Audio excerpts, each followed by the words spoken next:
21వ తారీఖు జాన్యువరి నెల 2025 నుండి 31వ తారీఖు జాన్యువరి నెల 2025 వరకు గోచార ఫలితాలు ఏ విధంగా ఉన్నాయో తెలుసుకునే ప్రయత్నం చేద్దాం. అందులో భాగంగా మేషరాశి వారికి ఏ విధంగా ఉంటుంది, ఏ గ్రహాలు అనుకూలిస్తూ ఉన్నాయి, ఏ గ్రహాలు ప్రతికూలిస్తూ ఉన్నాయి అనేటటువంటి వాటిని మనం తెలుసుకుందాము. ఇది కేవలం గోచారం మాత్రమే. అయితే జాతకం మెయిన్ ప్రధానం. ఇది అలా అని చెప్పేసి ఇది అప్రధానం అనుకోవద్దండి. దీనికి ఉండే ప్రాముఖ్యత దీనికి ఉన్నది. ఇది జాతక భాగానికి ఈ గోచార భావం అనుసంధానం చేసుకుంటే మనకి చాలా వరకు ఖచ్చితమైనటువంటి ఫలితాలు వచ్చేటువంటి అవకాశం చాలా స్పష్టంగా గోచరిస్తూ ఉంటుంది. కేవలం గోచారమే జాతకం అనుకుంటే పొరపాటు, చెబితే నాది పొరపాటే. అదే జాతకం అనుకుని చూసుకొని ఫలితాలు రాలేదు అంటే రావండి. అది దానికి ఫలితం చేసుకోవాలి. కొన్ని ఇబ్బందులు అయితే ఉంటాయి, కొన్ని ఫలితాలు ఉంటాయి. ఖచ్చితంగా అవసరం, చాలా అవసరం. గోచారం ఏమి తీసేతగ్గ విషయం కాదు. అయితే ఇప్పుడు ఈ అనుకూలత ప్రతికూలతల గురించి తెలుసుకుని దాన్ని బట్టి జాతకం రాయించుకోండి. నిష్ణాతులైన వారి చేత రాయించుకోండి. అది ఎవరో మరి సగం నేర్చుకుని కూడా కొంతమంది రాస్తున్నారని చెబుతున్నారు. వచ్చాయి కూడా కొన్ని జాతకాలు నా దగ్గరికి ఇలా రాశారండి అని. అందులో కొన్ని తప్పులు దొల్లుతున్నాయి. అందుచేత అవి చూసుకోండి. నిష్ణాతులైనటువంటి వారు చాలామంది ఉన్నారండి దేశంలో, బ్రహ్మాండంగా రాసేటువంటి వాళ్ళు ఉన్నారు. అటువంటి వారి చేత రాయించుకోండి. మా దగ్గర కూడా ఆ సౌకర్యం ఉన్నది, రాయించుకోండి. దానికి ఇది అనుసంధానం చూసుకోండి. ఇకపోతే ఇప్పుడు ప్రస్తుతము మేషరాశి వారి గురించి గోచార ఫలితాలు తెలుసుకునే ప్రయత్నం చేద్దాం. ఎందుకంటే జాతకం చెప్పలేము కదండి. జాతకం కావాలి అంటే మీ డేట్ ఆఫ్ బర్త్ కావాలి, అంటే మీ పుట్టిన తేదీ కావాలి, అలాగే మీ పుట్టిన సమయం కావాలి, ఏ ఊరిలో పుట్టారో తెలియాలి. దాన్ని బట్టి కానీ రాయడం జరగనటువంటి పని. కాబట్టి మీ సమస్య అక్కడ తేలుతుంది. ఇక్కడ ఏంటంటే దానికి సపోర్టింగ్ మాత్రమే ఇది. అందుచేత మనం ఇది కేవలం గోచారం అని గమనించగలరు. ఓకే, మేషరాశి వారికి ఇప్పుడు తెలుసుకునే ప్రయత్నం చేద్దాం గోచార ఫలితం. నిజానికి గురువు ద్వితీయ స్థానంలో ఉన్నప్పటికీ కూడా వక్ర గమనం చేత జన్మల్లోనే గురువు ఉన్నట్టుగా మనం పరిగణలోకి తీసుకుని భావాలు చెప్పుకోవాల్సి ఉంటుంది. ఇక్కడ జన్మల్లో గురువు అనేటటువంటిది శుభప్రదమైనటువంటి ఫలితాలను ఇవ్వజాలదు. మేషరాశి వారికి గురు బలం లేనట్టుగానే మీరు భావించండి. రుజుమార్గంలోకి వచ్చాక అప్పుడు ఫలితాలు అప్పుడు చెప్పుకుందాము. ఇప్పుడు మాత్రము ఆయన వక్రగతిలో సంచారం చేస్తున్న కారణంగా జన్మల్లో గురువు శుభ ఫలితములను ఇవ్వజాలరు. తద్వారా మనకి ఏంటంటే ప్రవర్తనలో మార్పు ఉంటుంది, ఆ ధనాదాయం తగ్గుతుంది, ఆలోచన విధానం కూడా కొంచెం మంచిగా ఉండదు. ఆలోచన విధానం కూడా తద్వారా కొంచెం ప్రవర్తనలో కూడా కొన్ని తేడాలు వచ్చేటటువంటి అవకాశాలు కనిపిస్తూ ఉంటాయి. మొత్తం మీద అనుకూలమైన ఫలితాలను గురువు ఇవ్వజాలడు. ఇకపోతే నిజానికి కుజుడు మిథునంలో సంచరిస్తూ ఉన్నారు, అది వక్ర మార్గంలో సంచరిస్తూ ఉన్నారు. కాబట్టి ఇక్కడ ద్వితీయ స్థాన ఫలితాలను మనం చెప్పుకోవాలి కుజునికి. నిజానికి ద్వితీయ స్థానంలో కుజుడు వక్రించి సంచారం వల్ల మనకి ఏంటంటే శుభఫలితములు, ఈ కుజుడు కూడా శుభఫలితములు ఇవ్వజాలడు. ఇక్కడ అంటే మన ఇంటిలో కొంచెము ఒకరి మాట ఒకరు పొసగనటువంటి పద్ధతి ఉంటుంది. అలాగే ధనం రాబడి తగ్గేటటువంటి అవకాశం ఉంటుంది.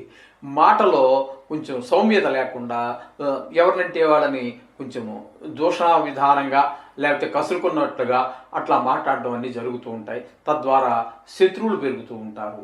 అనుకూలమైనటువంటి ప్రదేశంలో సంచరించని కారణంగా ఇక్కడ గాయాలు అయ్యేటటువంటి అవకాశం కూడా మనకి కనిపిస్తూ ఉంది. ఈ విధమైన ప్రభావం అంతా కూడా కుజుని యొక్క సంచారం వల్ల జరుగుతూ ఉన్నది. ఇకపోతే 6వ స్థానంలో కేతు యొక్క సంచారం జరుగుతోంది. 6వ స్థానంలో కేతు యొక్క సంచారము శుభప్రదమైనటువంటి ఫలితాలని ఈ మేషరాశి వారికి అందిస్తూ ఉన్నారు. ఆయన 6వ స్థానంలో ఉండటం మూలంగా మనకి ఆరోగ్యం బాగుంటుంది. అదేవిధంగా అప్పులు ఏదైనా ఉన్నట్టయితే మనం తీర్చేయగలుగుతాము. లేదు మనం ఏదైనా అప్పుల కోసం ప్రయత్నం చేస్తున్నాం బ్యాంకులోనో, లేకపోతే ప్రైవేటు ఫైనాన్సర్స్ దగ్గర ఎక్కడో దగ్గర మనం ప్రయత్నం చేస్తున్నాం. అనేక కారణాలు ఉండొచ్చు. ఇల్లు కట్టుకోవటానికో, లేకపోతే స్థలం కొనుక్కోవటానికో, పిల్లలు అమెరికా వెళ్ళి చదువుకోవటానికో, చదువు నిమిత్తం ఏదో ఎడ్యుకేషన్ లోన్ అని ఇలాంటివి దేనికోసమైనా మీరు ప్రయత్నం చేస్తూ ఉన్నట్టయితే ఆ ప్రయత్నాలు కూడా మీకు సఫలీకృతం అయ్యేటట్టు అవకాశాలు కేతువు ఈ స్థానంలో ఉండటం వల్ల మనకు జరుగుతూ ఉన్నాయి. అలాగే మంచి పేరు ప్రఖ్యాతులన్నీ వచ్చేటువంటి అవకాశం ఉంటుంది. ఈ విధంగా ఫలితాలను, శుభప్రదమైనటువంటి ఫలితాలను కేతు మనకి మేషరాశి వారికి అందిస్తూ ఉన్నాడు. అట్లాగే రవి సంచారం కనుక, బుధ సంచారం కనుక మనం తీసుకున్నట్టయితే బుధుడు 9వ స్థానంలో, అంటే మేషరాశి వారికి 9వ స్థానం అంటే ధనురాశి. ధనురాశిలో ఒక 3 రోజులు సంచారం చేస్తూ ఉన్నారు. తదుపరి అక్కడ నుండి ధనురాశి నుంచి ఈ 10వ స్థానం అయినటువంటి మకరంలో సంచారం చేస్తూ ఉన్నారు. ఇక్కడ 9వ స్థానంలో మీకు భాగ్యస్థానంలో ఆయన శుభ ఫలితాలు 3 రోజులు ఇవ్వకపోయినప్పటికీ మిగిలిన 8 రోజులు కూడా బుధుడు మకరంలో ఉన్న కారణంగా, అంటే దశమ స్థానంలో ఉన్న కారణంగా ఆయన మీకు అనుకూలమైనటువంటి ఫలితాలన్నీ ఇస్తూ ఉంటారు. వ్యాపారం అయితే వ్యాపారము, ఉద్యోగం అయితే ఉద్యోగము మీకు సానుకూలమైనటువంటి పవనాలు ఇస్తూ ఉంటాయి, గాలి వీస్తూ ఉంటుంది. సొంత వ్యాపారం అయితే లాభాలు మీకే మిగులుతాయి. అలాగే ఎవరి దగ్గర పని చేస్తున్నాం అనుకోండి, అక్కడ ఏంటంటే వారు మిమ్మల్ని మెచ్చుకునేటువంటి అవకాశం ఉంటుంది. లేదా చిన్నపాటి ప్రమోషన్ లాంటిది ఏదో ఇచ్చేటో, లేకపోతే ఒక డిఏ పెంచటమో ఏదో కొంత బెనిఫిట్గానే ఉండేటువంటి అవకాశం ఈ బుధుని యొక్క 9, 10 స్థానాలలో సంచారం వల్ల మనకు జరుగుతూ ఉంటుంది. ఇకపోతే రవి యొక్క సంచారం కనుక మనం తీసుకున్నట్టయితే దశమ స్థానంలో జరుగుతోంది. ఈ దశమ స్థానంలో అంటే వృత్తికి సంబంధించినటువంటి విషయాలలో చాలా చక్కటి ఫలితాలన్నీ కూడా ఈ సూర్య భగవానుడు ఈ మేషరాశి వారికి అందిస్తూ ఉన్నారు.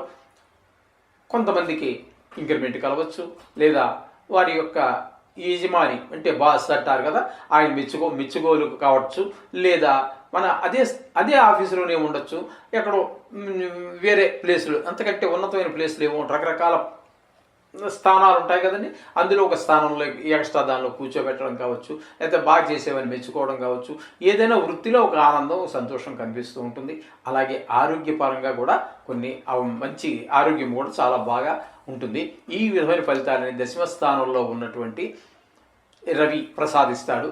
ఇకపోతే శుక్ర భగవాను యొక్క సంచారం కనుక మనం తీసుకున్నట్టయితే 11, 12 స్థానాల్లో శుక్ర భగవాన్ యొక్క సంచారం జరుగుతోంది. ఇక్కడ 11వ స్థానంలో అంటే 28 వరకు, అంటే ఇంచుమించుగా 8 రోజుల పాటు ఇక్కడ సంచారం చేస్తూ ఉన్నారు 11వ స్థానంలో. అలాగే 12వ స్థానంలో ఒక 3 రోజులు. 2 ప్రదేశాలలోనూ కూడా శుక్ర భగవానుడు మీకు అత్యంత శుభప్రదమైనటువంటి ఫలితాలను ఇస్తూ ఉన్నారు ఆయన అక్కడ. ఎందుకంటే ఆయన లాభస్థానంలోనూ వ్యయస్థానంలో కూడా, వ్యయస్థానంలో శుభ ఫలితాలు ఇచ్చేటటువంటి ఏకైక గ్రహం ఏదైనా ఉంది అంటే అది శుక్ర భగవానుడే. కాబట్టి 2 జాగాల్లోనూ మంచి ఫలితాలన్నీ ఇస్తూ ఉన్నారు. ఇక్కడ ధనాదాయం బాగుంటుంది, అలాగే మంచి ఖుషీగా ఉంటుంది, హాయిగా ఉంటుంది, సర్వసుఖాలు అనుభవంలోకి వస్తాయి. అంచేత ఈ విధమైన ఫలితాలన్నీ కూడా ఆయన ఇస్తూ ఉన్నారు. అట్లాగే మీకు శని భగవానుడు కూడా ఏకాదశ స్థానంలో సంచారం చేస్తూ ఉన్నారు. ఏకాదశ స్థానంలో సంచారం శని భగవాన్ చాలా మంచి ఫలితాలన్నీ కూడా, చక్కటి ఫలితాలన్నీ ఇస్తారు మీకు. అంతే ద్వారా అక్కడ ధనార్జన బాగుంటుంది, వ్యవహార శైలి బాగుంటుంది, ఆరోగ్యం బాగుంటుంది, ఆయుర్దాయం బాగుంటుంది. సోదరులు వీళ్ళందరూ కూడా మనకి అనుకూలమైనటువంటి ఫలితాలు అనుకూలంగా ప్రవర్తిస్తూ ఉంటారు. ఈ విధమైన ఫలితాలని శని భగవానుడు ఈ మేషరాశి వారికి ఇస్తూ ఉన్నాడు. ఇకపోతే వ్యయస్థానంలో రాహు సంచారం జరుగుతోందండి. రాహు సంచారం వ్యయస్థానంలో శుభప్రదమైనటువంటి ఫలితాలను ఇవ్వజాలడు. అక్కడ ఏంటంటే ధన వ్యయం పెరుగుతుంది, శత్రు భయం పెరుగుతూ ఉంటుంది, మనోవిచారం కలుగుతూ ఉంటుంది. అలాగే కొంతమందికి విదేశీ యానం చేయాలి అనుకునేటటువంటి వారికి మాత్రం కొంచెం అనుకూలమైనటువంటి ఫలితాలు వచ్చే అవకాశం ఉంది. కొంతమంది, ఎందుకంటే మనం చెప్పుకున్నాం కదండి, రాశిగతమైనటువంటి ఫలితాలు మాత్రమే ఇవి, అందుచేత వ్యక్తిగతమైనటువంటి కావు. కాబట్టి ఇది కొన్ని కోట్ల జనాభాకి సంబంధించినటువంటి వ్యవహారము. అక్కడ మీకు కొంతమంది దుర్మార్గులు ఉంటారు. ఈ 70 కోట్ల మంది సుమారు జనాభా అనేటప్పటికీ కొన్ని కోట్ల జనాభాలో చాలా మంచివారు ఉంటారు, చాలా దుర్మార్గులు ఉంటారు. ఆ దుర్మార్గాన్ని ఎంచడానికి సరిపడము, కొంతమంది యొక్క మంచితనాన్ని ఎంచడానికి కూడా సరిపడము. అంత మంచివారు ఉంటారు, అంత చెడ్డవారు ఉంటారు. కాబట్టి అందులో కొంతమందికి దుర్మార్గంగా ప్రవర్తించేటటువంటి వారికి కారాగార శిక్ష పడే అవకాశం కూడా ఉంటుంది. అది కొంతమందికి భారీగా నష్టం జరిగే అవకాశం కూడా ఉంటుంది. అలాగే రాహు కారణంగా విష క్రిమి కీటకాదుల వలన, అంటే దోమలు కావచ్చు, బల్లులు కావచ్చు, బొద్దింకలు కావచ్చు, ఇట్టాటి వల్ల, ఎలకలు కావచ్చు, ఇట్టాటి వల్ల కొంత హాని జరిగే అవకాశం కూడా మనకు స్పష్టంగా గోచరిస్తుంది. ఈ విధంగా మీకు ఇక్కడ శుక్ర భగవానుడు అనుకూలంగా ఉన్నాడు, శని భగవానుడు అనుకూలంగా ఉన్నాడు, అలాగే బుధుడు కూడా చాలా అనుకూలంగా ఉన్నాడు. అలాగే అంచేత ఈ విధమైనటువంటి ఈ దశమ స్థానంలో రవి కూడా మనకి అనుకూలమైనటువంటి ఫలితాలన్నీ ఇస్తున్నాడు. అంచేత ఎక్కువ గ్రహాలు, కేతు అనుకూలంగా ఉన్నాడు, అందుచేత చాలా గ్రహాలు, ఎక్కువ గ్రహాలు అనుకూలమైన పరిస్థితి ఉంది. కాబట్టి షేర్ మార్కెట్లో ఉన్నటువంటి వారికి అట్లాగే మనకి ఇందులో ఉన్న పెట్టుబడి పెట్టేటటువంటి వారికి, సినీ రంగంలో ఉన్నటువంటి వారికి, టీవీ రంగంలో ఉన్నటువంటి వారికి కూడా అనుకూలమైనటువంటి కాలంగా మనం ఈ 10 రోజుల కాలాన్ని మనం చెప్పుకోవచ్చు మేషరాశి వారికి. అయితే కొన్ని గ్రహాల ప్రతికూలతలు, అనుకూలతలు మామూలే, సర్వసహజం. ప్రతికూలంగా ఉన్నటువంటి వారికి నవగ్రహాలకి సంబంధించినటువంటి ఏది వస్తే అది మీరు చేసుకోండి. ఏదో కష్టం వచ్చినప్పుడు ఏదో హోమం చేశాము, 20,000 ఖర్చు పెట్టాము, 10,000 ఖర్చు పెట్టామని కాదండి.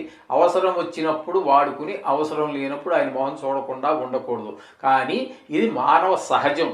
మానవులు ఇదే విధంగా ఉంటూ ఉంటారు. చాలామంది ఏదో 1%, 2% ఎవరికైనా మినహాయింపు ఉండవచ్చేమో, కానీ ఏదో గ్రహం బాగాలేదని ఏదో మన జ్యోతిష్యుడు చెప్పారు, దానికి చేస్తాం భయంకరంగా.